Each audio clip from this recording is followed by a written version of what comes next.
Okay guys, good morning. Feel good Friday. Ayan. Happy Friday sa inyong lahat guys, sa atin lahat. Ang aga ni Daddy Bing pumunta doon sa nagtitinda ng gulay. Pumili siya ng pipino. Babalatan niya ngayon to pag kakain ako. Ayan. Tapos, ampalaya. Ang mura lang nabili ni Daddy Bing. Alagang 100, may lara pa siya. Tapos may sayote, may carrots. Ay, may sukli pa pala yung 100 niya. Ayan. Naglilinis ng isda si Daddy B ngayon kasi bumili siya ng yung galunggong na parang medium size. Igagangan na naman niya. 1 kilo na naman yun. Yung galunggong namin. Parang 1 kilo mahigit. Ayan. Etong pipino, mamaya, babalatan niya kasi kakain ako. Ang ulam ko, pritong chicken. Ayan. Korean chicken.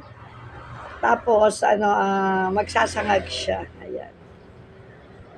Pero may munggo kami, guys. Magmumunggo pa. Si Daddy Be, balatong. Sorry. Ayan. Sorry po. Ginisang balatong. Meron kami. Na may ampalaya, saka dahon ng malunggay. Ayan. Gusto ko kasi dalawa. Mas masarap pag may malunggay saka dahon ng ampalaya. Ayan.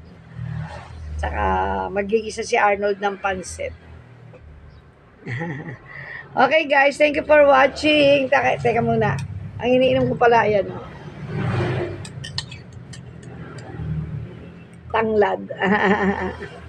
Ay, tanglad aluya. Ayan, tingnan nyo.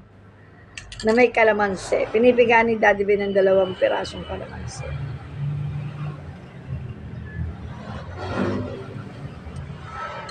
Alam niyo ba guys, hindi ko agad ito tinatapat. Pag nakaubos na ako ng ganito, nilalagyan ko naman ito ng malamig na tubig.